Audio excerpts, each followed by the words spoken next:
भगवान शिव ने भयंकर गर्जना के साथ पाताल में प्रवेश किया। उस प्रचंड गर्जन से पातालवासी व्याकुल हो गए और उनके नगर में विध्वंस होने लगा। इस प्रकार की गर्जना को सुनकर असुरों को संदेह हुआ। जब उन्हें पता चला कि भगवान शिव वृषभ रूप धारण करके युद्ध करने आए हैं, तो वे भी अपनी पूरी शक्ति से उनसे युद्ध करने लगे। असुर सेना ने शिव जी पर आक्रमण कर दिया। शिव जी हाथों में धनुष बाण उठाए उनका ही इंतजार कर रहे थे। उन्होंने अपने बाणों की वर्षा आरंभ कर दी और अनेक दैत्यों को मार डाला। बैल का रूप धारण किए हुए कल्याणकारी शिवजी ने अपने सींगों व खुरों से भी अनेक दैत्यों को मृत्यु के घाट उतार दिया और बहुत से दैत्यों को घायल कर दिया। इस प्रकार काफ़ी समय तक उनके मध्य भयानक युद्ध चलता रहा। उधर दूसरी ओर असुरों ने विष्णु जी को भी अपनी माया से मोहित करके उन्हें अपने साथ मिला लिया था। वे असुर के साथ रहकर उनकी प्रवृत्ति को ग्रहण करने लगे थे। उन पर संकट देखकर उनकी रक्षा के लिए वे भी युद्ध करने आए। उन्हें वृषभ रूप धारण किए अपने आराध्य शिव जी को नहीं पहचाना और उनसे युद्ध करने लगे। भगवान श्री हरि विष्णु ने वृषभ रूपी शिव जी पर अनेक अस्त्रों का प्रयोग किया, परंतु शिव जी ने सबको काट डाला।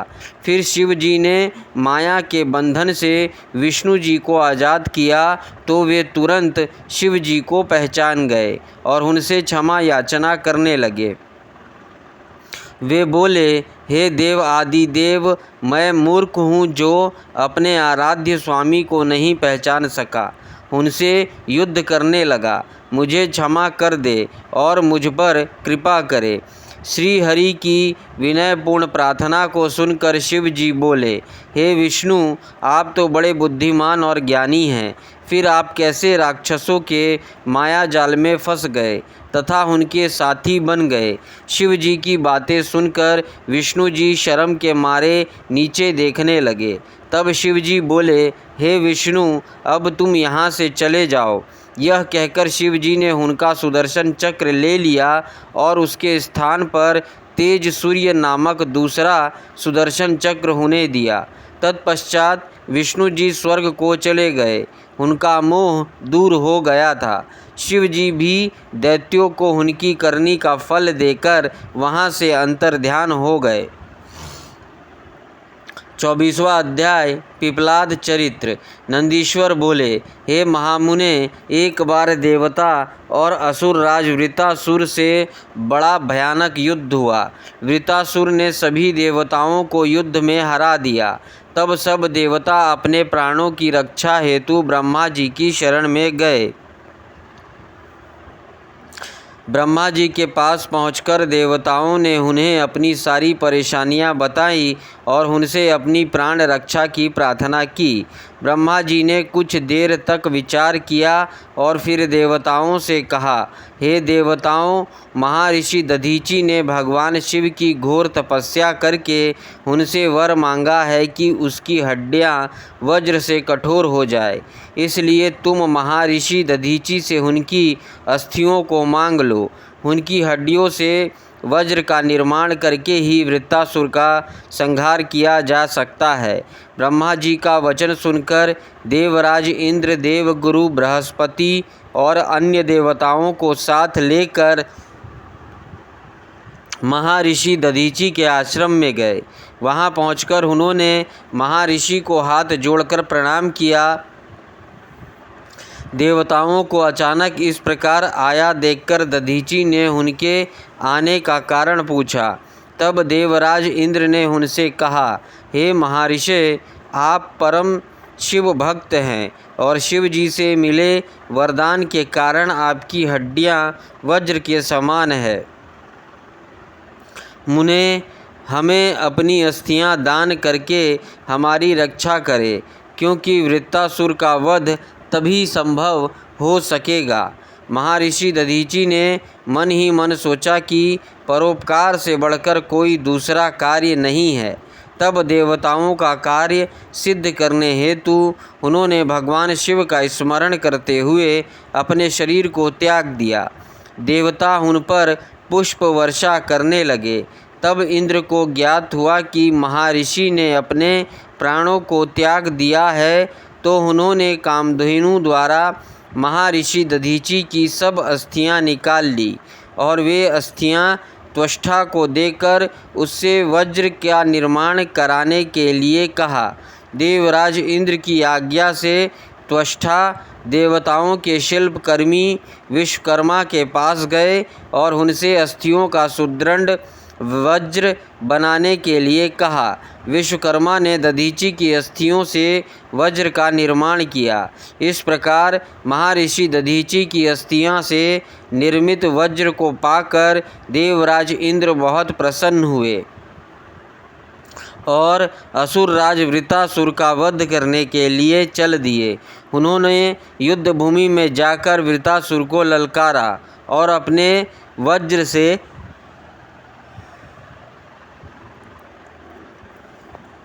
उस पर कठोर प्रहार कर उसे किसी पर्वत की भांति खंड खंड कर डाला। वृत्रासुर के मरते ही देवताओं की प्रसन्नता की कोई सीमा न रही।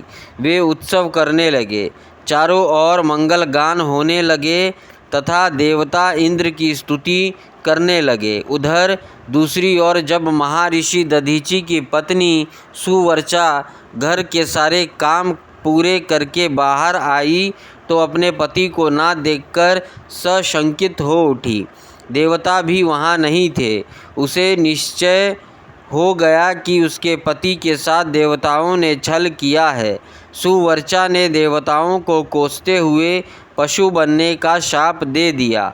अपने मृत पति के पास जाने हेतु सुवर्चा ने जब चिता में प्रवेश चाहा, तभी आकाशवाणी हुई, हे प्राज्ञ, तुम ऐसा मत करो, क्योंकि तुम्हारे उदर में महर्षि का तेज विद्यमान है। शास्त्र कहते हैं कि गर्भवती स्त्री को सती नहीं होना चाहिए। आकाशवाणी सुनकर सुवर्चा आश्चर्यचकित हो गई। उसने वहीं पड़ा हुआ एक पत्थर उठा लिया, जिससे अपना गर्भ विदीर्ण कर दिया। उसके गर्भ से एक महादिव्य शरीर वाला परम कांतिवान बालक उत्पन्न हुआ। वह भगवान शिव का ही रूप था। अपने पुत्र को पाकर देवी सुवर्चा बहुत प्रसन्न हुई, परंतु अगले ही पल उन्हें अपने पति का वियोग सताने लगा। सुवर्चा ने अपने पुत्र को चूमा और अगले ही पल उसे पीपल वृक्ष के मूल में लिटा दिया और बोली, हे पुत्र, तुम इसी वृक्ष के पास निवास करो और सभी मनुष्यों के साथ प्रेम का व्यवहार करो।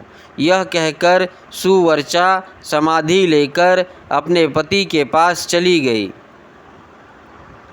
देवी सुवर्चा समाधि लेकर शिवलोक पहुंची और अपने पति के साथ आनंदपूर्वक निवास करने लगी। उधर दधीचि मुनि के पुत्र को भगवान शिव का अवतार जानकर ब्रह्मा जी, श्री हरि विष्णु, इंद्र आदि सब देवता वहां आए और उस बालक को वहां पाकर बहुत प्रसन्न हुए।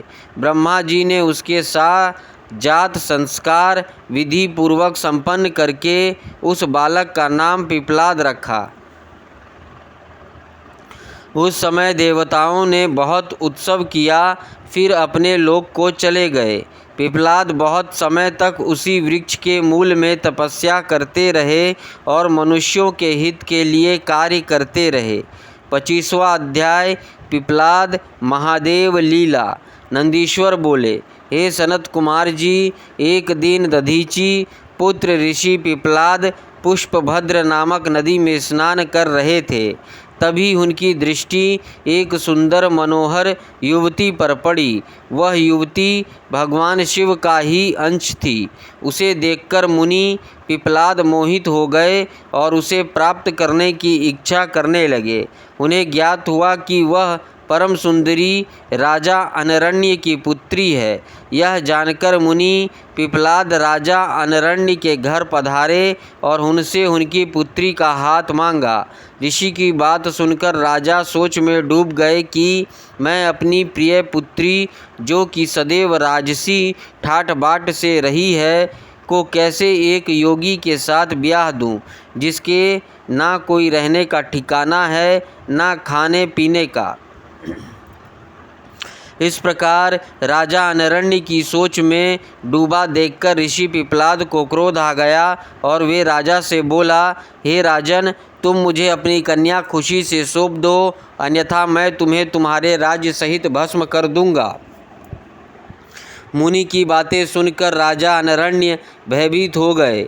उन्होंने अपने राज्य और प्रजा की रक्षा हेतु अपनी पुत्री पद्मा का विवाह सहर्ष मुनि पिप्पलाद से कर दिया। प्रसन्न होकर मुनि पिप्पलाद अपनी पत्नी को साथ लेकर आश्रम पहुँचे और आनंद पूर्वक वहाँ रहने लगे। ऋषि पत्नी पद्मा ने अपने पति की बहुत सेवा की। वह हमेशा मन, वचन और कर्म से अपनी पत्नी की सेवा शुश्रूषा में लगी रहती। उसे ऋषि को 10 महात्मा और तपस्वी पुत्रों की प्राप्ति हुई। मुनि पिप्पलाद की अनेक लीलाएं की।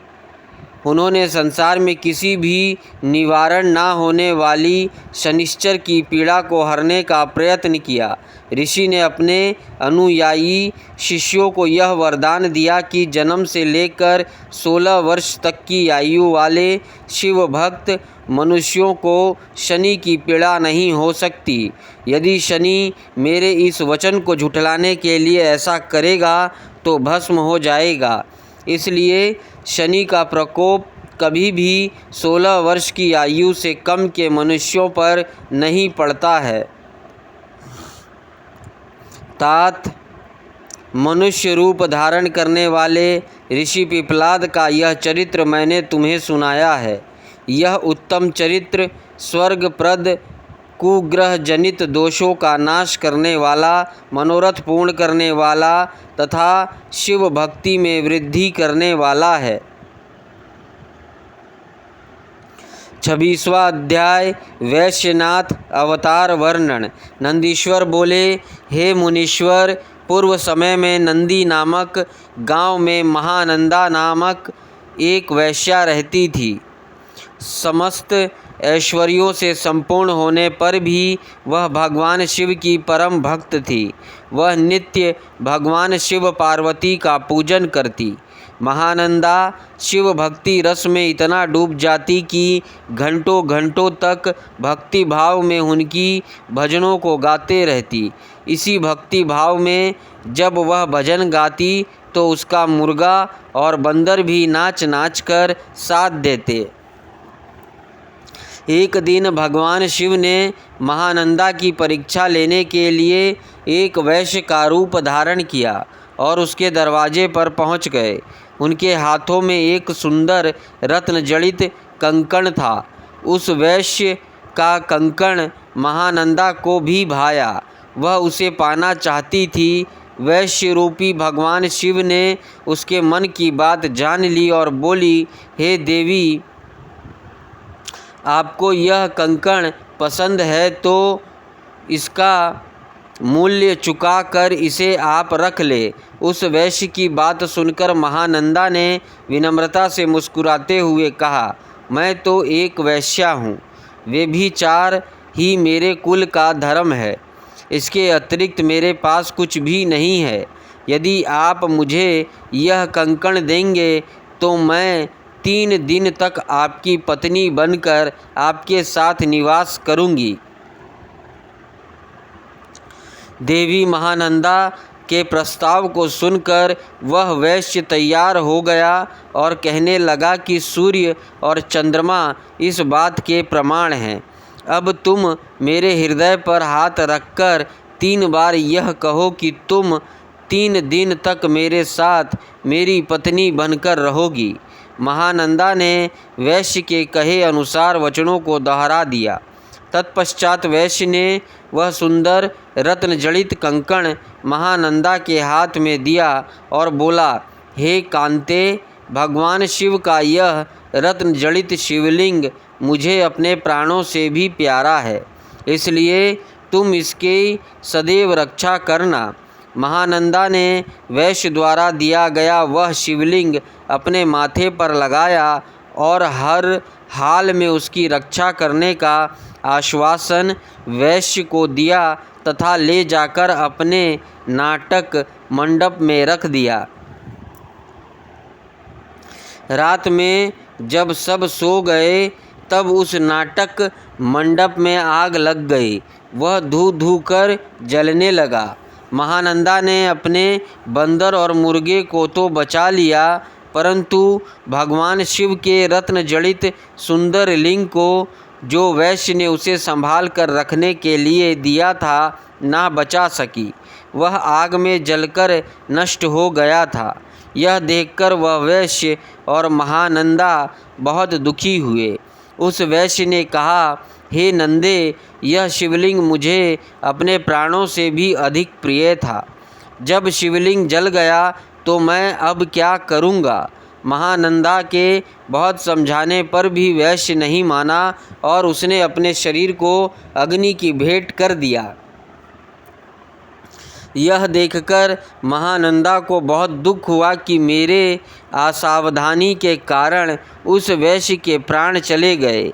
मेरे ही कारण एक परम शिव भक्त मर गया। यह सोचकर नंदा पागल हुई जा रही थी। उसे याद आया कि उसने वैश्य से 3 दिन तक उसके साथ रहने का वचन दिया था। तब महानंदा ने अपना सारा धन, रत्न, आभूषण आदि सभी बहुमूल्य वस्तुएं आदि प्रसन्नता से ब्राह्मणों को दान कर दिए और स्वयं उस वैश्य की चिता अग्नि में कूदने लगी। परंतु इससे पहले कि महानंदा उस अग्नि में प्रवेश करती, वहाँ भगवान शिव प्रकट हो गए। भगवान शिव को साक्षात अपने सामने पाकर नंदा स्तब्ध रह गई और एकटक उन्हें देखने लगी। उसकी आंखों में आंसू बहने लगे। कुछ क्षण पश्चात जैसे ही उसे ध्यान आया, उसने भगवान शिव के चरण पकड़ लिए और उनकी स्तुति करने लगी। तब प्रसन्न होकर महादेव जी बोले, नंदा, मैं तुम्हारी सत्यता, धैर्य, धर्म और निश्चल भक्ति भावना से बहुत प्रसन्न हूँ। मैंने ही वैश्य रूप धारण करके तुम्हारी परीक्षा ली थी, जिसमें तुम सफल हुई। मांगो, क्या मांगना चाहती हो। तब महानंदा बोली, भगवान, मैं और मेरे सभी साथी आपके दर्शनों से ही धन्य हो गए हैं। इससे अधिक हमें कुछ नहीं चाहिए। हाँ, यदि फिर भी आप देना चाहते हैं तो अपने चरणों में थोड़ा सा स्थान दे दीजिए। यह सुनकर शिव जी ने प्रसन्नतापूर्वक महानंदा को शिवलोक भेज दिया। 27वां अध्याय द्विजेश्वर अवतार। नंदीश्वर बोले, हे तात भद्रायु राजा, जिस पर भगवान शिव ने ऋषभ रूप में कृपा की थी, की परीक्षा लेने के लिए ही भगवान शिव ने द्विजेश्वर अवतार धारण किया था। ऋषभ के प्रभाव से अपने शत्रुओं पर विजय पाकर भद्रायु सिंहासन पर आरूढ़ हुए। उन्होंने राजा चंद्रागंग की पुत्री सीमांतनी से विवाह किया। एक समय राजा भद्रायु बसंत ऋतु में अपनी पत्नी सीमंतनी के साथ वन विहार करने गए।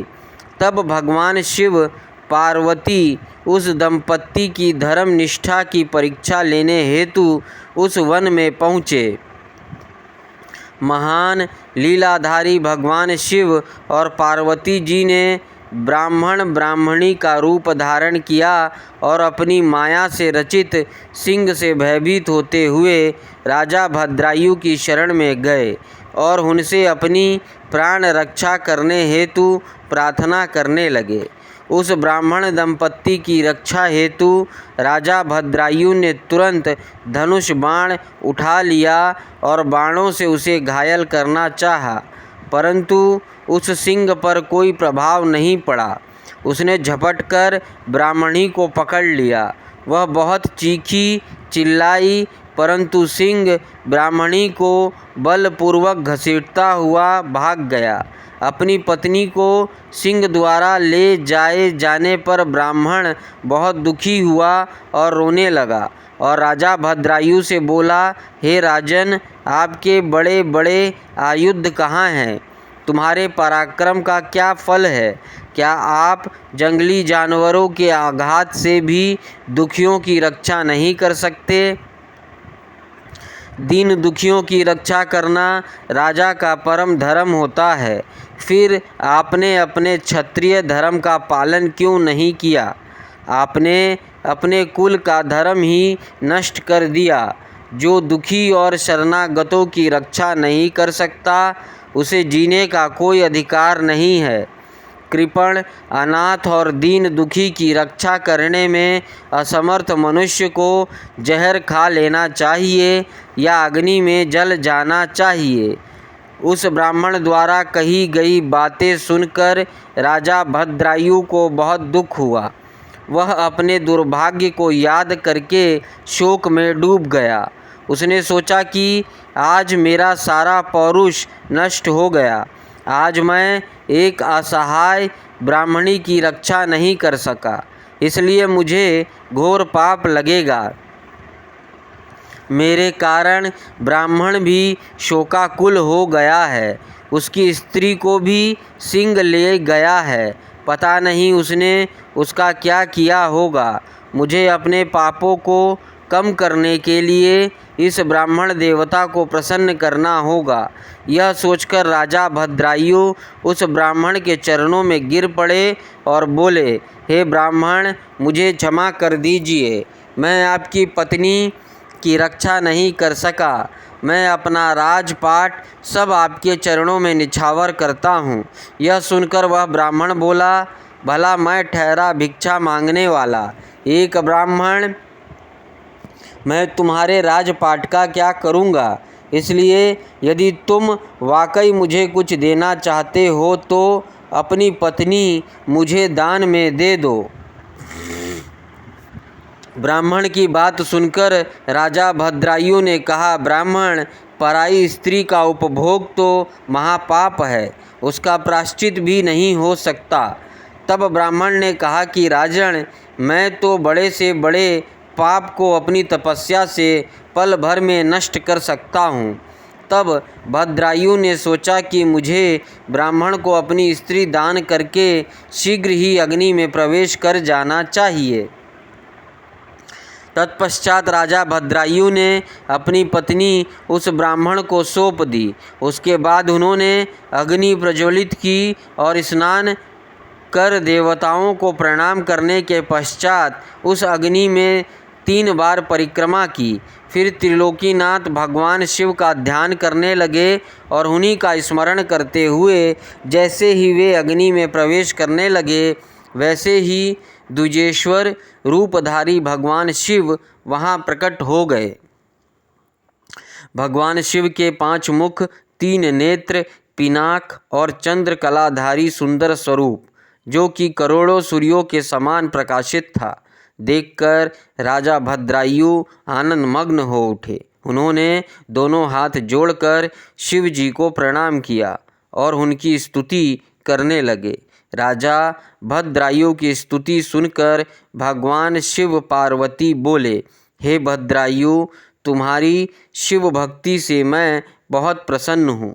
तुमने सदा मेरा भक्ति भाव से पूजन किया है, अतः तुम अपनी पत्नी सहित मुझसे वर मांगो। आज मैं तुम्हारी मनोवांछित अभीष्ट वस्तु प्रदान करूँगा। मैंने ही तुम्हारी परीक्षा लेने हेतु ब्राह्मण का रूप धारण किया था। ब्राह्मणी के रूप में स्वयं देवी पार्वती थी और वह सिंह मायावी था। तुम अपनी परीक्षा में सफल हुए हो राजन, कहो क्या चाहते हो? भगवान शिव के ये उत्तम वचन सुनकर राजा भद्रायु बोले, हे देवादिदेव भगवान शिव, आप सबके परमेश्वर हैं। आपके स्वरूप के साक्षात दर्शन पाकर मैं धन्य हो गया हूँ। मैं सकुटुंब आपके श्री चरणों की भक्ति करना चाहता हूँ। मैं, मेरी रानी, मेरे माता पिता आपके सेवक बनकर आपके श्री चरणों में रहे। रानी कीर्ति मालिनी ने भी अपने माता पिता के लिए भगवान शिव का लोक मांगा। दोनों को वरदान देकर महादेव जी पार्वती जी सहित अंतर्ध्यान हो गए। राजा रानी अपने नगर लौट आए। फिर 10,000 वर्ष तक राज्य करने के पश्चात वे दोनों भगवान शिव के धाम को गए। इस परम पवित्र पापनाशक कथा को जो कोई सुनता अथवा पढ़ता है उसे इस लोक में सब भोग ऐश्वर्य प्राप्त होते हैं तथा अंत में भगवान शिव के लोक को जाता है। 28वां अध्याय यतिनाथ हंस रूप अवतार।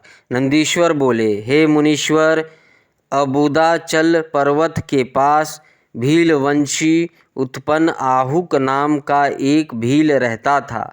उसकी पत्नी का नाम आहुका था। वह बहुत पतिव्रता थी। वे दोनों पति पत्नी भगवान शिव के परम भक्त थे। एक दिन वह शिव भक्त भील भोजन की तलाश में बहुत दूर निकल गया। संध्या के समय भगवान शिव सन्यासी का रूप धारण करके उसकी परीक्षा लेने आए। वह भील भी शिकार से घर लौट आया था। तब यति रूप में शिवजी उनके घर पहुँचे। भील ने उनका विधि पूर्वक पूजन किया। इस पर यतिनाथ बोले, हे भील, मैं रास्ते से भटक गया हूँ और आसपास जाने का मार्ग भी नहीं पता चल रहा है, क्योंकि शाम हो चुकी है। अतएव आप मुझे रात्रि के लिए आश्रय दीजिए। सुबह होते ही मैं यहाँ से चला जाऊँगा। यतिनाथ के वचन सुनकर वह भील बोला, स्वामी, मेरे घर में तो बहुत थोड़ा सा स्थान है, आप यहाँ कैसे रह पाएंगे। भील की बात सुनकर वह चलने लगे। तभी भीलनी ने भील से कहा, स्वामी, ये मुनि हमारे अतिथि हैं। अतिथि तो भगवान का रूप होता है, इसलिए आप इन्हें यहीं रहने दीजिए। आप दोनों घर में रहना और मैं बाहर रह जाऊंगी। अपनी पत्नी के ये वचन सुनकर भील बोला कि तुम घर के भीतर रहो और मैं बाहर रह जाऊंगा। यह कहकर वह भील घर से बाहर आ गया और बैठ गया। प्रातःकाल जब वह सन्यासी और भीलनी घर से बाहर निकले तो उन्हें पता चला कि भील को जंगली पशुओं ने खा लिया है। यह देखकर वे दोनों बहुत दुखी हुए। तब वह सन्यासी बोला कि मेरी वजह से तुम्हारे पति की मृत्यु हो गई है। हे देवी, मुझे क्षमा कर दीजिए। तब वह भीलनी कहने लगी कि आप दुखी ना हो। अतिथि की रक्षा करना हमारा धर्म है और मेरे पति ने तो अपना धर्म निभाया है। यह कहकर उस भीलनी ने चिता तैयार की और उसमें अग्नि प्रज्वलित कर सती होने लगी। उसी क्षण भगवान शिव वहाँ प्रकट हो गए और बोले, तुम धन्य हो, मैं तुम पर प्रसन्न हूँ। तुम अपनी इच्छा अनुसार वर मांगो, मैं तुम्हारी इच्छा अवश्य पूरी करूँगा। देवादिदेव महादेव जी को इस प्रकार सामने पाकर भीलनी बहुत प्रसन्न हुई और शिव जी की स्तुति करने लगी। बहुत कहने पर जब भीलनी ने कुछ नहीं मांगा तब भगवान शिव बोले, अगले जन्म में मैं हंस रूप में प्रकट होऊंगा। तुम विदर्भ नगर में भीमराज की पुत्री दमयंती के रूप में जन्म लोगी। उस समय यह भील निषाद देश के राजपुत्र होगा। उसके पिता वीरसेन होंगे और उस जन्म में उसका नाम नल होगा। तब हंस रूप में मैं तुम दोनों अर्थात नल और दमयंती का मिलन कराऊंगा। उस समय तुम समस्त राजभोग भोगने के पश्चात मोक्ष को प्राप्त होगे। यह कहकर भगवान शिव वहीं लिंग रूप में स्थित हो गए। भील के धर्म के प्रति अचल रहने का कारण यह लिंग अचलेश नाम से जगत प्रसिद्ध हुआ। अगले जन्म में भील नल, भीलनी, दमयंती बने और भगवान यतिनाथ शिव ने हंस रूप में जन्म लिया और उनके पूर्व जन्म के पुण्य से प्रसन्न होकर उन्हें सुख प्रदान किया। 29वां अध्याय श्री कृष्ण दर्शन अवतार। नंदीश्वर बोले, हे सनत कुमार जी, इक्ष्वाकु वंश के श्राद्ध देव की 9वीं पीढ़ी में राजा नभग का जन्म हुआ। उनके पुत्र नाभाग हुए। नाभाग के पुत्र रूप में अम्बरीश का जन्म हुआ। वे परम विष्णु भक्त थे। अम्बरीश के पितामह नभग को स्वयं भगवान शिव ने ज्ञान दिया था।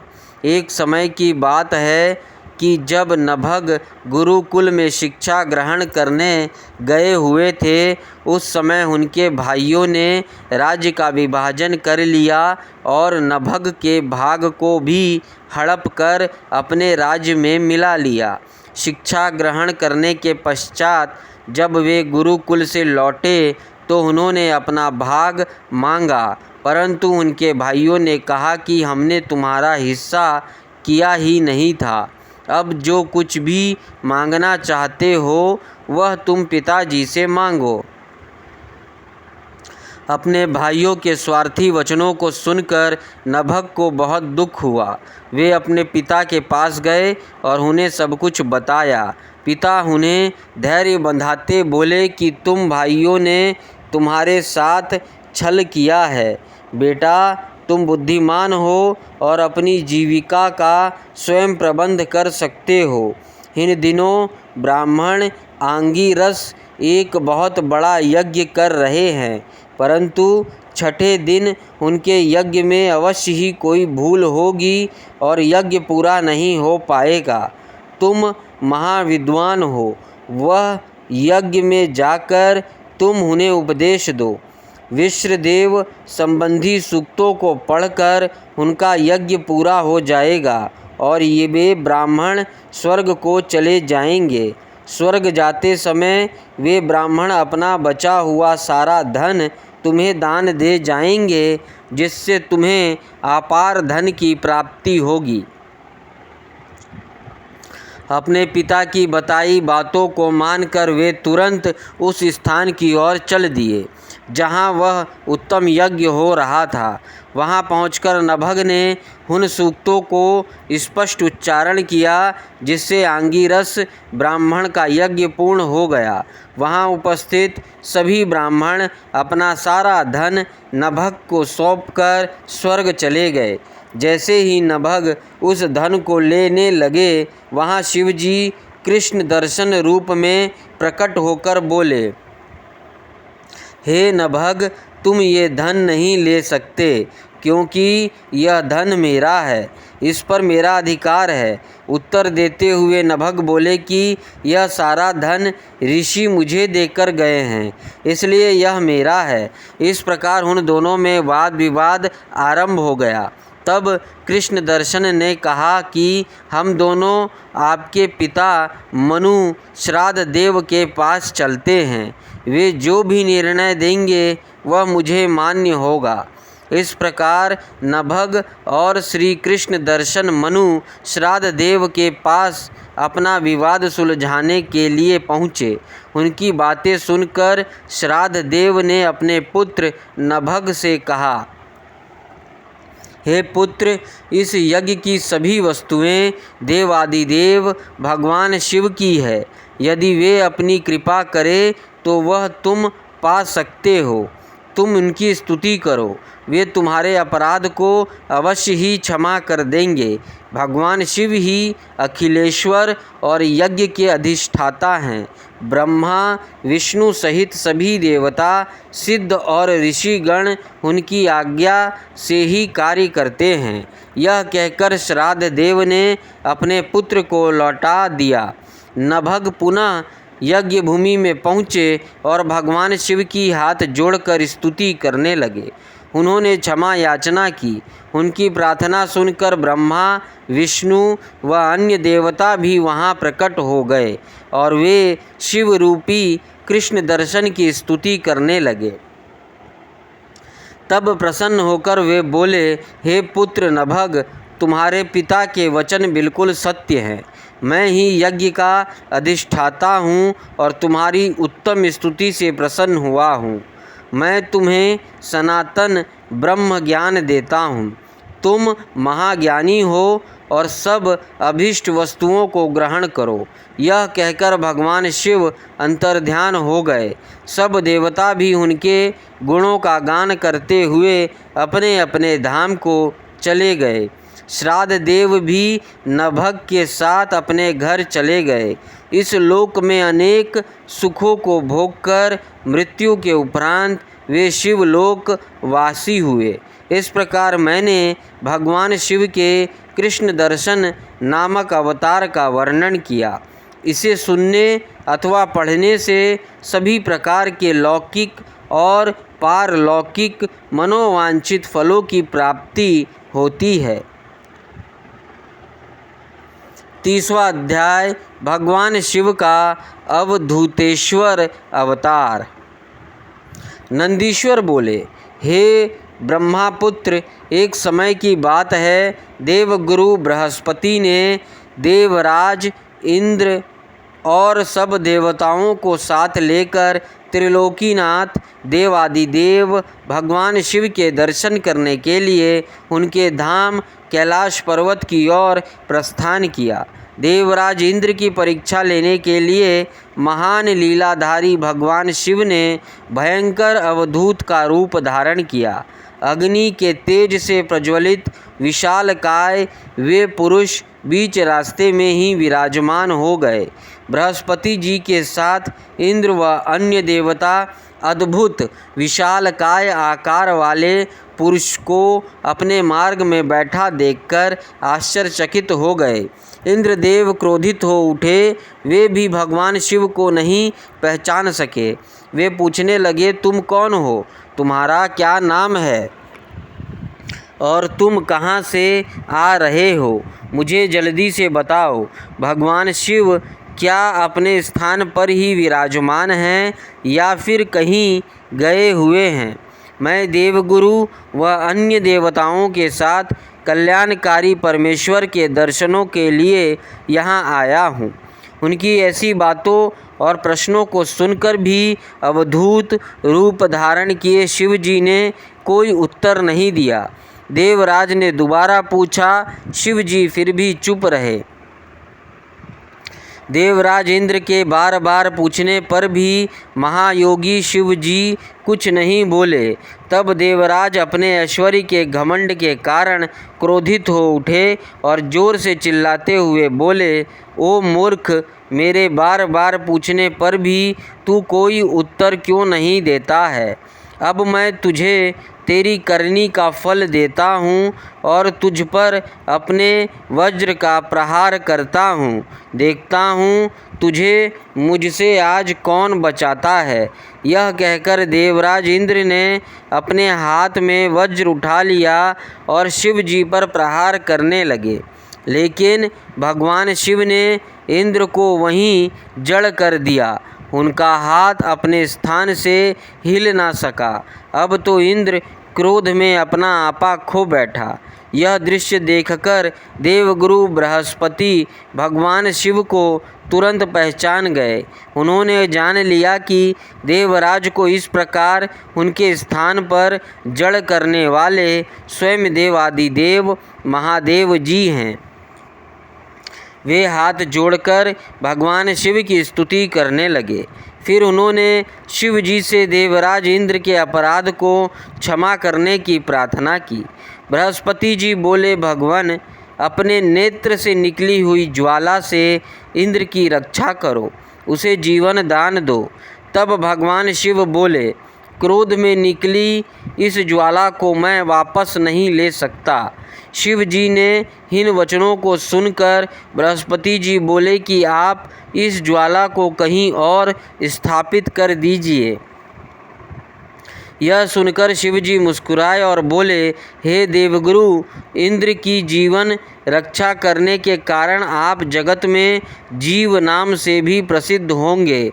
यह कहकर उन्होंने अपने नेत्र से निकली ज्वाला को हाथ में लेकर समुद्र में फेंक दिया। समुद्र में गिरते ही वह ज्वाला एक बालक के रूप में प्रकट हो गई। वह बालक सिंधुपुत्र जलंधर के नाम से विख्यात हुआ। भगवान शिव ने ही देवताओं के आग्रह पर उसका वध किया था। अवधूत रूप में ऐसी लीला करके शिव जी वहाँ से अंतर्ध्यान हो गए और देवराज इंद्र, बृहस्पति जी वह अन्य देवताओं के साथ प्रसन्नतापूर्वक घर को लौट आए। 31वां अध्याय भिक्षुवर्य शिव अवतार वर्णन। नंदीश्वर बोले, हे मुनिश्रेष्ठ, विदर्भ नाम के एक नगर में सत्यरथ नामक राजा का राज्य था। वह भगवान शिव का परम भक्त था। एक बार उसके नगर पर उसके शत्रुओं ने आक्रमण किया। राजा सत्यरथ ने अपने शत्रुओं का सामना बहुत दृढ़ता से किया, परंतु वह युद्ध में हार गया। उसके शत्रुओं ने उसे मार डाला। राजा के मारे जाने पर सारी सेना भयभीत होकर तितर बितर हो गई। उस समय विदर्भ नरेश की पत्नी गर्भवती थी। जब रानी को सारी बातें ज्ञात हुई तो अपने प्राणों की रक्षा के लिए उसने रात में ही नगर छोड़ दिया। भगवान शिव का स्मरण करते हुए रानी पूर्व दिशा की ओर चली गई। बहुत दूर जाकर एक सरोवर के निकट एक सघन वट वृक्ष के नीचे अपनी कुटिया बनाकर वहाँ रहने लगी। उसी स्थान पर रानी ने एक दिव्य बालक को जन्म दिया। एक दिन रानी अपने पुत्र को कुटिया में ही लिटाकर सरोवर में जल लेने गई तो वहाँ उसे एक घड़ियाल ने पकड़ लिया। उधर वह बालक अकेला पड़ा भूखा प्यास से व्याकुल होकर जोर जोर से रोने लगा। उस बालक को रोता देखकर भक्त वत्सल दयालु भगवान शिव को उस पर दया आ गई। उन्होंने एक गरीब ब्राह्मणी को प्रेरित कर उस स्थान पर भेजा। वह विधवा ब्राह्मणी उस स्थान पर पहुंची जहां वहां बालक रो रहा था। उसको देखकर ब्राह्मणी का दिल द्रवित हो उठा। वह उस बालक के विषय में सोचने लगी कि अब इस बालक का क्या होगा।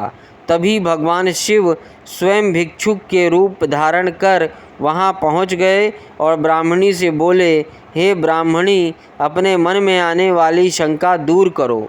इस छोटे से बालक को उठा लो और इसे अपने पुत्र मानकर इसका पालन करो। तब उनके वचन सुनकर वह ब्राह्मणी बोली, ब्राह्मण, मैं तो स्वयं इस बालक को पालने के बारे में ही सोच रही थी, परंतु मेरा मन शंकित था। अब आपने मेरी दुविधा दूर कर दी है। अब मैं अवश्य ही इस बालक की माता बनकर इसे पालूंगी। पर मैं आपसे इतना जानना चाहती हूँ कि आप कौन हैं और कहाँ से आए हैं। यह बालक किसका है और इस सुनसान जंगल में कैसे आ गया है। भिक्षुवर, आपको देखकर मेरा मन बार बार यह कह रहा है कि आप दया और करुणा के सागर भगवान शिव हैं, जो अपने भक्तों की रक्षा के लिए यहाँ आए हैं। मैं भी आपकी माया से मार्ग में भटककर यहाँ आ गई हूँ। मैं जानती हूँ कि आपकी कृपा से इसका अवश्य ही कल्याण होगा। उस गरीब ब्राह्मणी की बातें सुनकर भिक्षु रूप धारण किए भगवान शिव बोले, हे ब्राह्मणी, यह बालक विदर्भ नगर के नरेश सत्यरथ का पुत्र है, जिसे उसके शत्रुओं ने युद्ध में हराकर मौत के घाट उतार दिया है। सत्यरथ की गर्भवती पत्नी नगर से भागकर यहाँ आ गई थी। इस बालक को जन्म देने के पश्चात वह सरोवर में जल पीने गई। तभी वहीं उसे घड़ियाल ने अपना आहार बना लिया। शिव जी के वचनों को सुनकर ब्राह्मणी फिर प्रश्न करती हुई बोली, भगवान, किस कारण से यह बालक अनाथ और बंधुहीन हो गया है? बालक के पिता सत्यरथ को शत्रुओं ने क्यों मार दिया और किस लिए शिशु की माता को घड़ियाल ने खा लिया? मेरा स्वयं का पुत्र भी गरीब और निर्धन है, भला इसको कैसे सुख प्राप्त होगा? ब्राह्मणी के हीन प्रश्न को सुनकर भक्त वत्सल भगवान शिव अपने उसी भिक्षुक रूप में बोले, हे देवी, राजा सत्यरथ अपने पूर्व जन्म में पांडे देश के श्रेष्ठ राजा थे। वे सदैव शिव धर्म का पालन करते और भक्ति भाव से उनकी आराधना करते थे। एक दिन प्रदोष काल में जब राजा भगवान शिव का पूजन कर रहे थे, उसी समय नगर में कोलाहल मचा। राज्य में विद्रोह फैलने की आशंका से राजा ने पूजा बीच में ही छोड़ दी। सैनिकों ने जिसे राजद्रोही के रूप में राजा के सामने ला खड़ा किया, वह और कोई नहीं, उसी राज्य का एक सामंत था। उसे देखकर पांडे राज क्रोध में अपना आपा खो बैठे और उस सामंत का सिर कटवा दिया। प्रदोष पूजन के नियम को समाप्त किए बिना राजा ने भोजन भी कर लिया। इसी तरह राजकुमार ने भी प्रदोष पूजन किए बिना भोजन कर लिया और सो गया। वह पांडे राज इस जन्म में विदर्भ राज हुआ। प्रदोष में शिव पूजन को बीच में छोड़ देने की वजह से उसका वध कर दिया गया और पूर्व जन्म का उसका पुत्र इस जन्म में भी उसका पुत्र बनकर जन्मा है।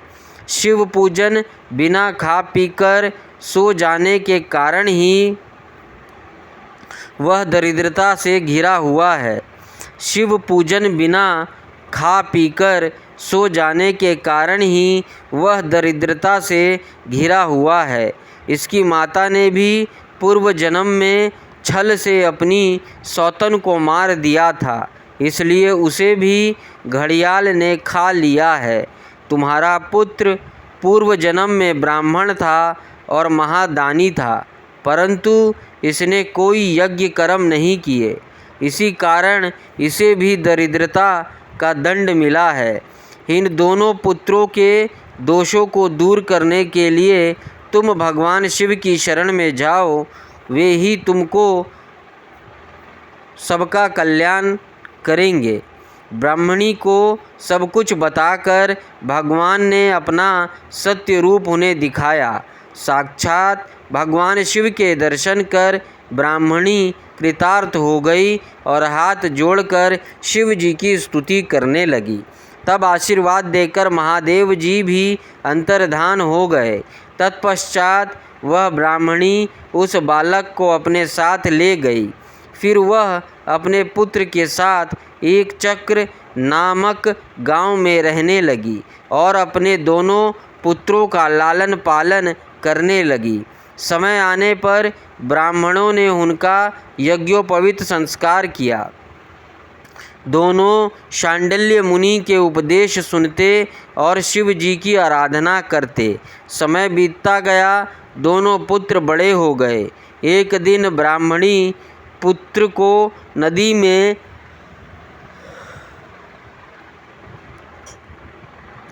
स्नान के लिए जाते समय सोने से भरा कलश मिला। उस सोने के कलश से उनकी गरीबी दूर हो गई। फिर भी वे नियम से शिव जी की आराधना करते। एक दिन वे वन में गए। वहाँ एक गंधर्व कन्या अपने पिता के साथ आई और वह राजकुमार पर मोहित हो गई। उसके पिता ने उसका विवाह राजकुमार से कर अपना राज्य उसे सौंप दिया। ब्राह्मणी वहाँ की राजमाता हुई और ब्राह्मण पुत्र उसका भाई। अब वे सब लोग प्रसन्नतापूर्वक राज सुख भोगने लगे। भगवान शिव का भिक्षु वर्य अवतार, पुरुषार्थ का साधक और अभिष्ट फल देने वाला है। 32वां अध्याय सुरेश्वर अवतार। नंदीश्वर बोले, हे सनत कुमार जी, व्याघ्रपाद के पुत्र उपमन्यु पूर्व जन्म में प्राप्त सिद्धि के कारण मुनि कुमार के रूप में जन्मे थे। बचपन से ही वे अपनी माता के साथ अपने मामा के घर में रहा करते थे। वे बहुत गरीब थे। एक दिन उन्हें पीने के लिए बहुत कम दूध मिला। बालक दूध पीने का हठ करने लगा। माँ के समझाने पर जब बालक ना माना तो उसकी माता ने खेतों से बीनकर लाए गए दानों को पीसकर उससे कृत्रिम दूध तैयार किया और उसे अपने पुत्र को दिया। बालक ने जब उसे पिया तो वह जान गया कि वह दूध नहीं बल्कि कुछ और है।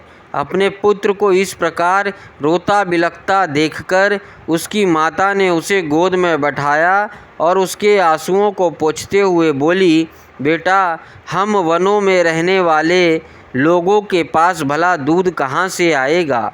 भगवान शिव की कृपा से ही तुम्हें दूध मिल सकता है।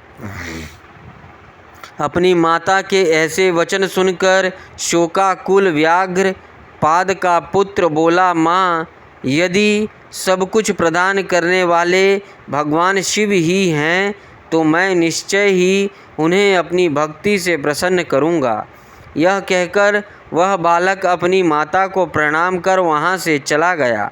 वह हिमालय पर्वत पर पहुँचा। वहाँ उसने एक छोटा सा मंदिर बनाया और भगवान शिव व माता पार्वती की मूर्ति स्थापित की। तत्पश्चात जंगल के अनेकों फल फूलों व वनस्पतियों से वह नित्य शिव पार्वती की आराधना करता तथा पंचाक्षर मंत्र ओम नमः शिवाय का जाप करता। इस प्रकार उस बालक ने काफ़ी समय तक भगवान शिव की कठोर तपस्या की। उपमन्यु की घोर तपस्या के प्रभाव से तीनों लोक प्रदीप्त हो उठे। तब भगवान शिव इंद्र और देवी पार्वती इंद्राणी का रूप धारण करके नंदी के स्थान पर ऐरावत हाथी पर बैठकर उपमन्यु के पास आए। वे उपमन्यु से बोले, ऐ बालक, हम तुम पर प्रसन्न हैं। मांगो, क्या मांगना चाहते हो? हम तुम्हें सभी अभिष्ट फल प्रदान करेंगे। उनके वचन सुनकर उपमन्यु बोले कि यदि आप मुझ पर प्रसन्न होकर कुछ देना ही चाहते हैं तो मुझे भगवान शिव की भक्ति प्रदान कीजिए।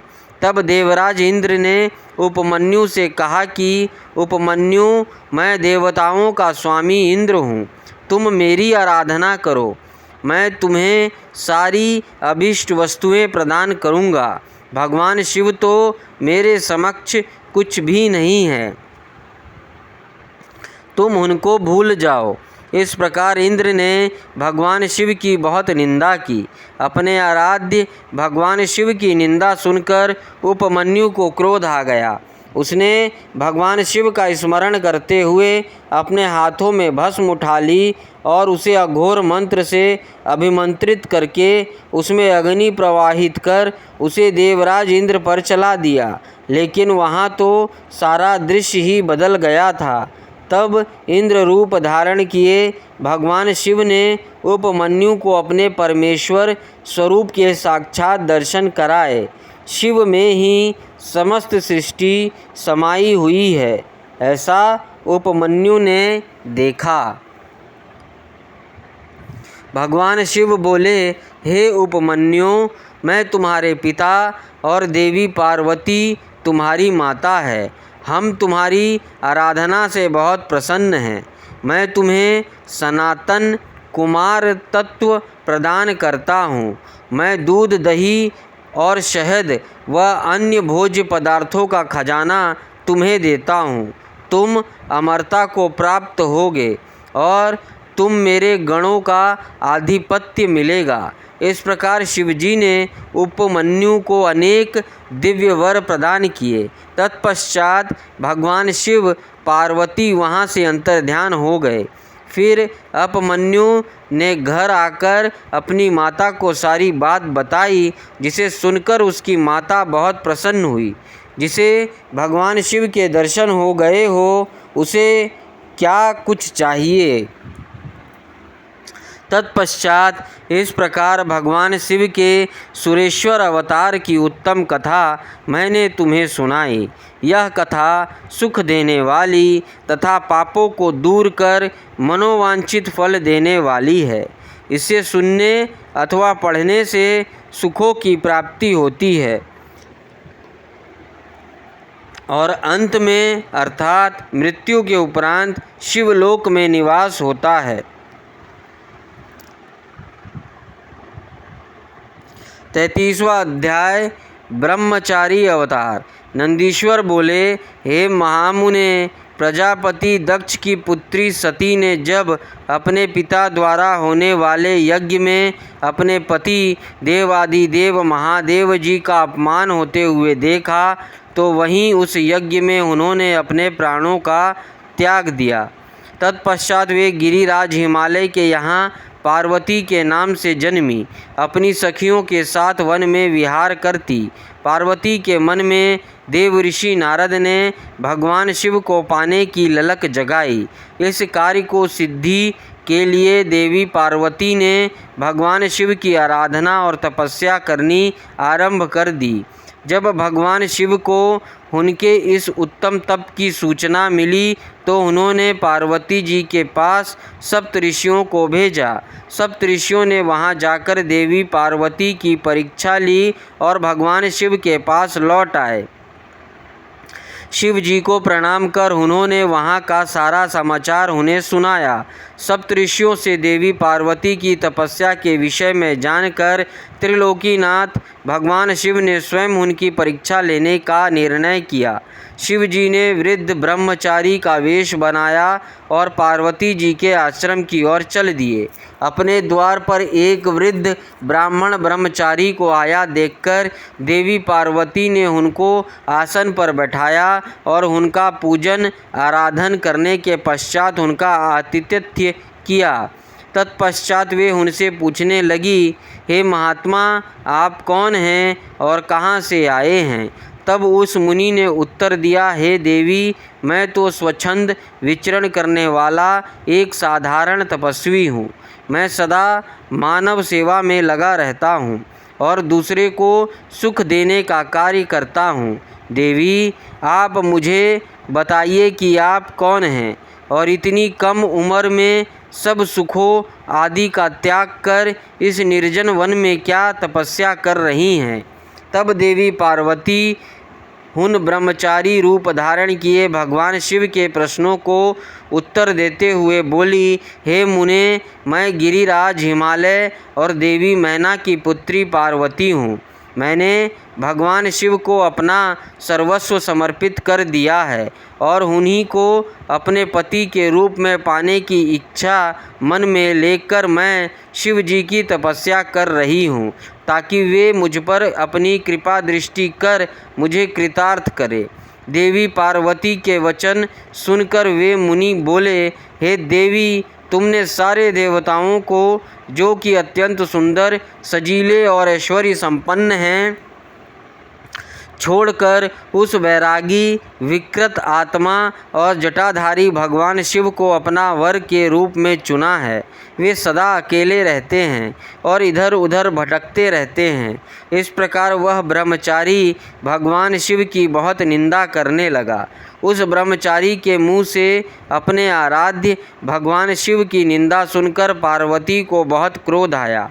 तब वह बोली, हे मुने, मैंने तो आपको एक योगी तपस्वी जानकर आपकी पूजा और आराधना की थी, परंतु आप तो मूर्ख और धूर्त हैं, जो परमेश्वर शिव के विषय में ऐसे विचार रखते हैं। आपने मेरे सम्मुख भगवान शिव की निंदा करके मुझे भी अपने पाप का भागी बना दिया है और मेरी तपस्या के सारे पुण्य को नष्ट कर दिया है। फिर वे अपनी सखी से बोली कि यह ब्राह्मण है, इसलिए इसको इनकी करनी का फल अर्थात दंड नहीं दे सकते। इससे पूर्व कि यह फिर हमसे त्रिलोकीनाथ, कल्याणकारी, भक्तवत्सल देवादिदेव शिव की निंदा करे, हमें वह स्थान छोड़कर चले जाना चाहिए। यह कहकर देवी पार्वती अपनी सखियों के साथ उस स्थान से जाने लगी। तब परमेश्वर शिव ने उन्हें अपने साक्षात शिव स्वरूप के दर्शन दिए, जिस स्वरूप की आराधना पार्वती जी करती थी। उन्हें देखकर पार्वती जी बहुत प्रसन्न हुई और उनकी स्तुति करने लगी। तब भगवान शिव मुस्कुराते हुए बोले, हे देवी, मैं तुम्हारी उत्तम तपस्या से प्रसन्न हूँ। मैं तुम्हारी परीक्षा लेने के लिए ही ब्रह्मचारी का रूप धारण करके आया था। मेरे प्रति तुम्हारी श्रद्धा और भक्ति ने मुझे यहाँ आने पर मजबूर कर दिया है। मांगो, क्या मांगना चाहती हो? मैं तुम्हारी प्रसन्नता के लिए सभी अभीष्ट फल तुम्हें प्रदान करूँगा। भगवान शिव के ये उत्तम वचन सुनकर देवी पार्वती शर्माते हुए बोली, हे भक्तवत्सल, आप तो तीनों लोकों के ज्ञाता हैं। भला आपसे भी कोई बात छिपी रह सकती है? फिर भी यदि आप मेरे मन की इच्छा जानना चाहते हैं तो मुझे अपनी पत्नी होने का वरदान दीजिए। तब भगवान शिव ने देवी पार्वती को उनके इच्छित वर दिए और उनका पानी ग्रहण किया। इस प्रकार मैंने आपसे शिव जी के ब्रह्मचारी अवतार का वर्णन किया। यह कथा सुख देने वाली और दुखों को दूर करने वाली है। 34वां अध्याय, सुनट नर्तक अवतार। नंदीश्वर बोले, हे सनत कुमार जी, देवी पार्वती की कठोर तपस्या से प्रसन्न होकर जब भगवान शिव ने उन्हें दर्शन दिए, तब देवी पार्वती ने उनसे उनकी पत्नी बनने का वर मांगा।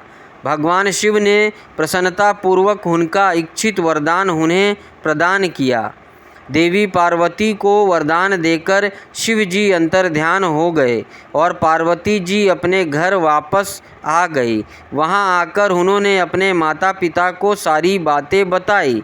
तब उनके घर में प्रसन्नता छा गई और चारों ओर महोत्सव होने लगा। खुश होकर गिरिराज हिमालय ने ब्राह्मणों को बहुत दान दक्षिणा दी, फिर गंगा स्नान करने चले गए। एक दिन जब गिरिराज हिमालय गंगा स्नान हेतु गए थे, भगवान शिव ने सुंदर नट नर्तक का रूप धारण किया और मैना के घर पहुंच गए। उनके बाएं हाथ में शिवलिंग और दाहिने हाथ में डमरू था। उन्होंने लाल रंग के वस्त्र पहन रखे थे, पीठ पर गुदड़ी टांग रखी थी। ऐसे रूप में वे मैना के घर के आंगन में आकर सुंदर नृत्य एवं गान करने लगे। अपने डमरू को बजाकर वे अनेक प्रकार की लीलाएं दिखाने लगे।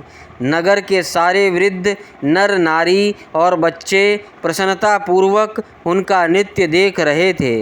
महारानी मैना खुश होकर एक पात्र भरकर स्वर्ण मुद्राएं एवं रत्न नट को देने गई, परंतु नट के रूप में आए भगवान शिव ने उन्हें लेने से इनकार कर दिया और कहा कि यदि आप वाकई प्रसन्न होकर मुझे कुछ देना ही चाहती हैं तो अपनी पुत्री पार्वती का हाथ मेरे हाथ में दे दीजिए।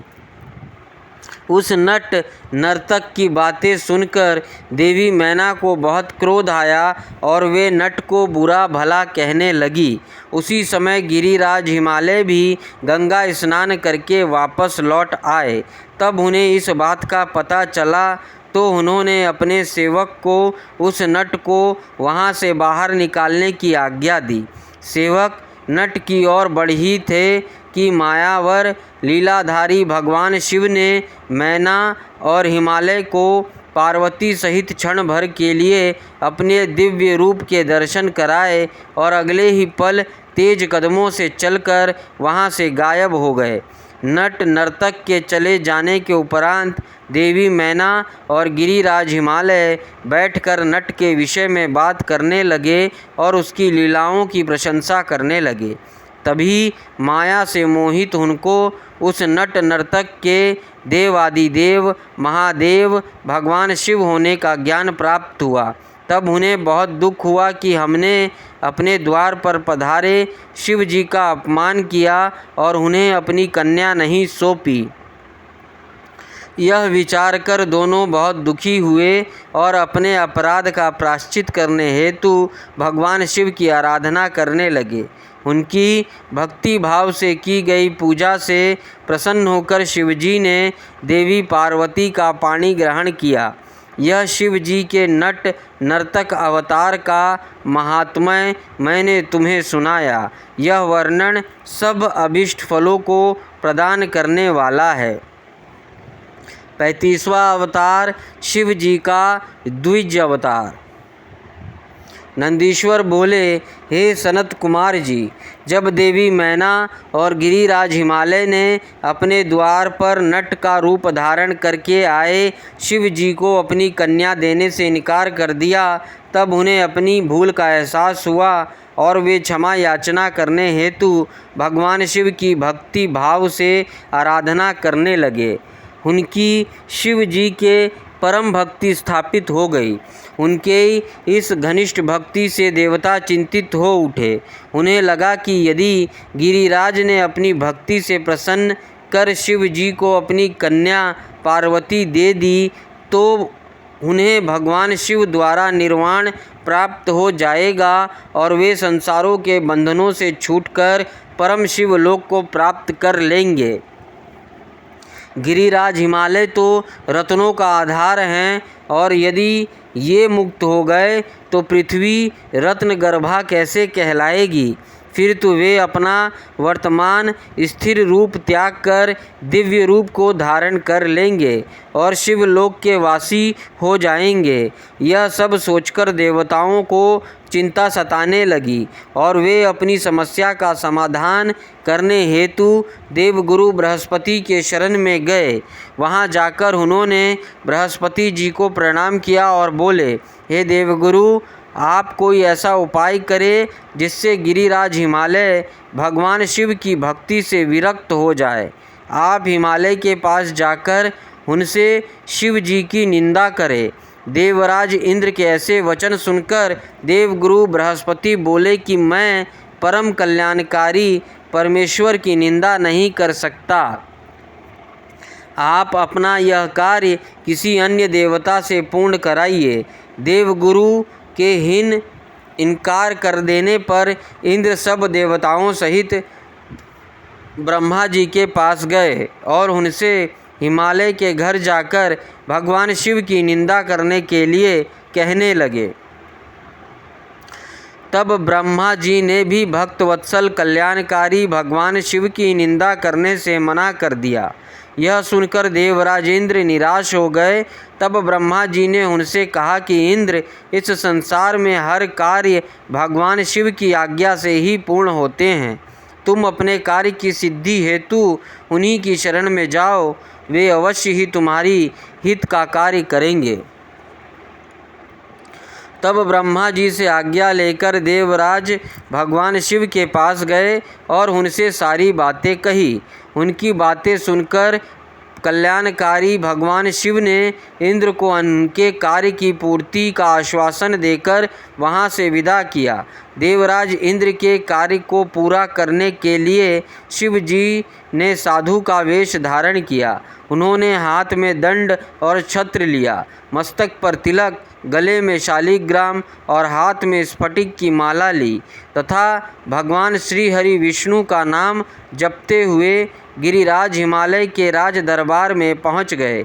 अपने दरबार में आए उन तपस्वी को देखकर हिमालय ने सिंहासन को त्याग दिया और स्वयं उन्हें प्रणाम कर यथा योग्य आसन देकर उनका परिचय पूछा।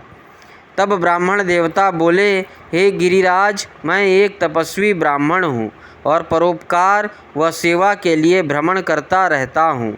अपनी दिव्य दृष्टि और योग बल से मुझे ज्ञात हुआ है कि आप अपनी लक्ष्मी स्वरूपा बेटी पार्वती का विवाह शिव जी से करना चाहते हैं, परंतु शायद आप यह नहीं जानते कि शिव जी कुलहीन, बंधु बांधवहीन, आश्रयहीन, एकांकी रहने वाले, कुरूप, निर्गुण, अवयव, शमशानवासी, गले में सर्प धारण करने वाले, वे सदा अपने शरीर पर चिता की भस्म लपेटे रखते हैं। ऐसे व्यक्ति को अपनी परम गुणी सुंदरी कन्या को सौंपना सर्वथा अनुचित है। यह कहकर महान लीलाधारी भगवान शिव साधु रूप में ही वहाँ से चले गए। उनकी बातों का मैना हिमालय पर गहरा प्रभाव पड़ा और वे भगवान शिव की भक्ति से विमुख होकर इस सोच में डूब गए कि आगे क्या करें। इस प्रकार मैंने तुमसे शिव जी के साधु वेशधारी द्विज अवतारों का वर्णन किया। 36वां अध्याय अश्वत्थामा का शिव अवतार। नंदीश्वर बोले, हे सर्वज्ञ सनत कुमार जी, देवगुरु बृहस्पति के पुत्र मुनि भारद्वाज हुए और उनके पुत्र के रूप में द्रोण का जन्म हुआ।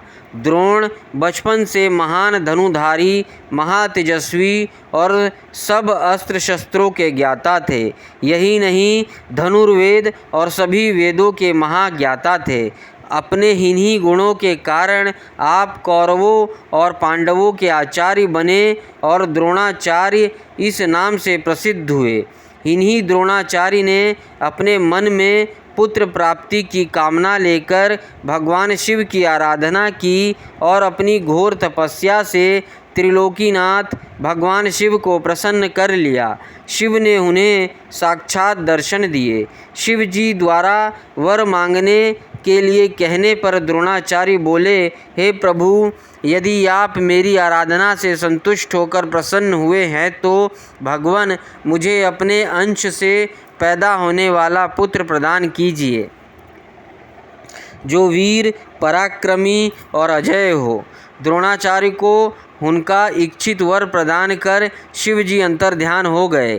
तत्पश्चात मुनि द्रोण प्रसन्नतापूर्वक अपने घर को चल दिए और वहां जाकर उन्होंने अपनी पत्नी को वरदान प्राप्ति के बारे में बताया, जिसे सुनकर उनकी पत्नी बहुत प्रसन्न हुई। निश्चित समय पर मुनि द्रोण की पत्नी ने एक वीर बालक को जन्म दिया, जिसका नाम अश्वत्थामा रखा गया। अश्वत्थामा वीर और पराक्रमी योद्धा हुए और उन्होंने कौरव सेना का मान बढ़ाया। जब कौरव पांडव का युद्ध हुआ तो अश्वत्थामा के कारण कौरव सेना अजय हो गई और वह पांडव सेना पर हावी होने लगी। शिव जी के अंश से उत्पन्न होने के कारण ही अश्वत्थामा ने पांडव पुत्रों को युद्ध में मार डाला था। यह देखकर अर्जुन बहुत क्रोधित हुए और अपने पुत्रों का नाश करने वाले पर आक्रमण करने लगे। अर्जुन के सारथी के रूप में स्वयं श्री कृष्ण थे। अर्जुन को अपनी ओर आता देखकर अश्वत्थामा ने उन पर ब्रह्मशीर नामक अस्त्र छोड़ दिया, जिससे सारी दिशाएं प्रचंड तेज से प्रकाशित हो उठी। अश्वत्थामा ने इस अस्त्र को देख अर्जुन एक पल के लिए विचलित हो गए। उन्होंने श्री कृष्ण से इसका उपाय पूछा। तब श्री कृष्ण बोले, हे अर्जुन, यह बहुत घातक शक्ति है और इससे तुम्हारी रक्षा स्वयं भगवान शिव ही कर सकते हैं। तुम उन्हीं का स्मरण करके इस अस्त्र का नाश करो। तब अर्जुन ने हाथ जोड़कर भगवान शिव की मन से बहुत आराधना और स्तुति की। तत्पश्चात उन्होंने जल को छूकर शैवास्त्र छोड़ा। इसके प्रभाव से अश्वत्थामा द्वारा चलाए गए ब्रह्मशीर अस्त्र शांत हो गया। फिर भगवान श्री कृष्ण ने अर्जुन सहित सब पांडवों को अश्वत्थामा से आशीर्वाद लेने के लिए कहा। श्री कृष्ण की आज्ञा मानते हुए सभी पांडवों ने अश्वत्थामा को प्रणाम किया। तब प्रसन्न होकर अश्वत्थामा ने पांडवों को अनेकों वर प्रदान किए और फिर अपने कर्तव्य को निभाते हुए कौरव सेना से मिलकर पुनः पांडव से युद्ध करने लगे। इस प्रकार भगवान शिव ने परम भक्त द्रोण के घर पुत्र के रूप में जन्म लेकर अनेक लीलाएं रची। 37वां अध्याय पांडवों को शिव पूजन के लिए व्यास जी का उपदेश। नंदीश्वर बोले, हे श्रेष्ठ मुनि, जब पांडवों को दुर्योधन ने जुए में हरा दिया था और वे वनवास पाकर अपनी पत्नी द्रौपदी सहित द्वैत वन में निवास करने लगे थे, तब एक दिन दुर्योधन ने ऋषि दुर्वासा को उनके शिष्यों सहित पांडवों को कष्ट देने के लिए उनके पास भेजा। दुर्वासा ऋषि अपने 1000 शिष्यों को अपने साथ लेकर पांडवों की कुटिया में पहुंच गए और युधिष्ठिर से बोले कि हमें स्नान करने जा रहे हैं, इतने में आप हम सबके लिए भोजन का प्रबंध कीजिए और स्वयं चले गए। दुर्वासा ऋषि द्वारा भोजन की व्यवस्था करने की बात सुनकर सब पांडव सोच में डूब गए, क्योंकि उनके पास अन्न नहीं था। तब देवी द्रौपदी ने भगवान शिव का, भगवान श्री कृष्ण का स्मरण किया और वे तुरंत वहां आ गए। वहां उन्होंने पांडवों की रसोई में बचे अन्न के एक दाने को खाया और इससे वे स्वयं भी तृप्त हो गए। साथ ही स्नान के लिए दुर्वासा और उनके शिष्यों का भी पेट भर गया और वे वहीं से लौट गए। इस प्रकार श्री कृष्ण ने पांडवों पर आए इस संकट को दूर कर दिया। फिर पांडवों को भगवान शिव की आराधना करने के लिए कहकर वे स्वयं द्वारका चले गए। एक दिन जटाजूट धारण किए, गले में रुद्राक्ष की माला और भस्म लगाए, व्यास जी ओम नमः शिवाय पंचाक्षरी मंत्र का जाप करते हुए पांडवों की कुटिया में पधारे। व्यास मुनि शिव जी के प्रेम में मग्न तेज पुंज से आलोकित थे। उन्हें पधारा हुआ देखकर पांडवों ने उन्हें प्रणाम किया और आसन पर बिठाकर उनकी पूजा अर्चना की। तब महामुनि प्रसन्न होकर बोले, हे पांडवों, तुम सत्य के मार्ग पर चलने वाले हो और सदा ही धर्म का पालन करते हो। महाराज धृतराष्ट्र ने तुम्हारे साथ पक्षपात किया और तुम्हारा राज्य दुर्योधन ने छल करके तुमसे छीन लिया। जैसा बीज बोया जाता है, अंकुर भी उसी का निकलता है। अधर्म और असत्य का मार्ग अपनाने वालों का भी कल्याण नहीं होता। तुम सत्य और धर्म के मार्ग पर चल रहे हो, इसलिए निश्चय ही तुम्हारा कल्याण होगा। महामुनि व्यास के वचनों को सुनकर युधिष्ठिर बोले, हे नाथ, हमारे कष्टों को दूर करने के लिए कोई मार्ग बताइए। श्री कृष्ण जी ने हमें कल्याणकारी देवादिदेव महादेव जी की आराधना करने के लिए कहा था। आप हमें शिव भक्ति का उपदेश दीजिए। युधिष्ठिर के वचन सुनकर महामुनि व्यास बोले, हे पांडवों, निश्चय ही श्री कृष्ण ने सत्य कहा था। भगवान शिव अपने भक्तों के दुखों को दूर करने वाले तथा उनकी रक्षा करने वाले हैं। तत्पश्चात व्यास जी उन्हें शिव जी के पूजन का विधान बताया। फिर बोले, तुम सदा ही धर्म के मार्ग पर चलना, इससे तुम्हारी कार्यों की सिद्धि होगी। यह कहकर महामुनि व्यास वहाँ से चले गए। तत्पश्चात व्यास जी के दिखाए मार्ग पर चलते हुए पांडव शिव जी की आराधना करने लगे। अर्जुन इंद्र कील नामक पर्वत के पास गए और गंगा नदी के तट पर जाकर भक्तवत्सल कल्याणकारी भगवान शिव की आराधना करने लगे। 38वां अध्याय अर्जुन द्वारा शिव जी की तपस्या करना। नंदीश्वर बोले, हे सनत कुमार जी, अर्जुन भक्ति भावना से गंगा जी के तट पर बैठकर भगवान शिव जी की आराधना कर रहे थे। शिव मंत्र के जाप से उनका अतुल तेज प्रकाशित हो रहा था। पांडवों को अर्जुन का तेज देखकर विजय में कोई संदेह ना रहा। जब अर्जुन तपस्या करने के लिए उनसे दूर गए, तब अर्जुन के वियोग से द्रौपदी और अन्य पांडव बहुत दुखी थे, परंतु उनके मन में अटूट विश्वास था कि शिव जी की भक्ति से उनका निश्चय ही कल्याण होगा। उनके दुख को जानकर एक बार व्यास जी फिर उन्हें समझाने के लिए उनके पास आए। उन्हें देखकर पांडव बहुत प्रसन्न हुए और उनका आतिथ्य सत्कार करने लगे। तब महामुनि व्यास ने उन्हें उपदेश दिया और अनेक कथाएं सुनाई, परंतु पांडवों का दुख दूर ना हुआ। एक दिन युधिष्ठिर ने महामुनि व्यास से प्रश्न किया, हे महाप्रज्ञ, जिस प्रकार के दुख और कष्टों को हम भोग रहे हैं, क्या पहले भी किसी को ऐसी परिस्थिति का सामना करना पड़ा है?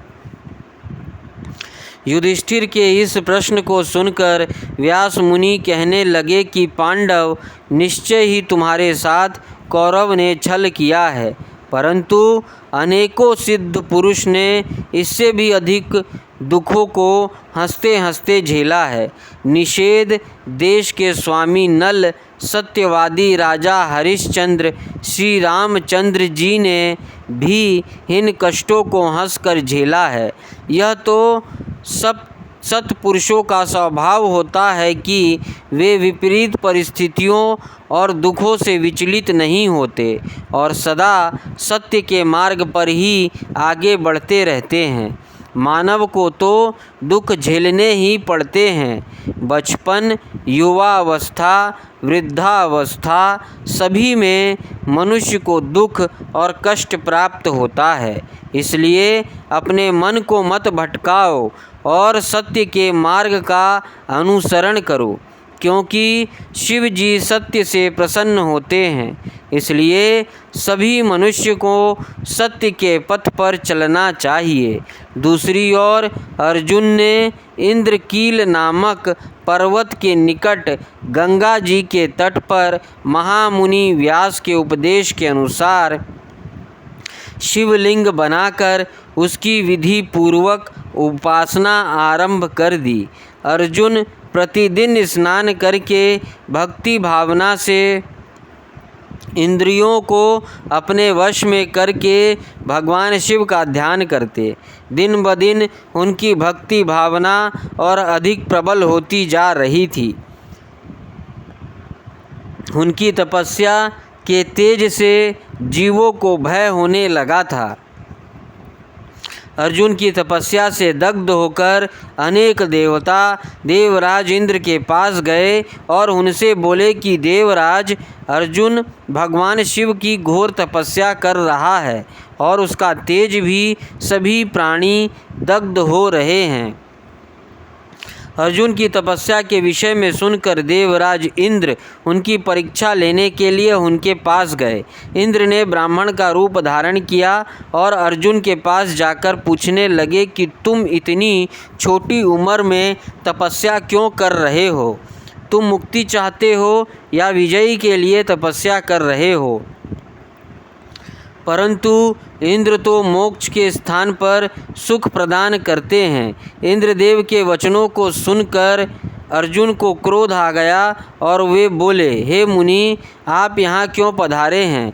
इस प्रकार के प्रश्नों से मेरी तपस्या में क्यों व्यवधान डाल रहे हैं? मैं शिव जी की आराधना कर रहा हूँ। तब इंद्रदेव ने ब्राह्मण वेश त्याग कर अपने वास्तविक रूप में दर्शन अर्जुन को दिए। इंद्रदेव को अपने सामने पाकर अर्जुन को लज्जा का अनुभव हुआ कि मैंने इंद्र से अपशब्द कहे। उन्होंने देवराज इंद्र से क्षमा याचना की। देवराज इंद्र प्रसन्न होकर बोले, अर्जुन, तुम मांगो, क्या मांगना चाहते हो? मैं निश्चय ही तुम्हारी इच्छित वर तुम्हें प्रदान करूँगा। देवराज इंद्र के वचन सुनकर अर्जुन बोले, हे देवेंद्र, यदि आप मुझ पर प्रसन्न हैं तो मुझे शत्रुओं पर विजय का वरदान प्रदान कीजिए। अर्जुन के वर को सुनकर देवेंद्र बोले, अर्जुन, तुम्हारी विजय अवश्य होगी, क्योंकि भगवान शिव के भक्तों पर कभी कोई कष्ट नहीं आता।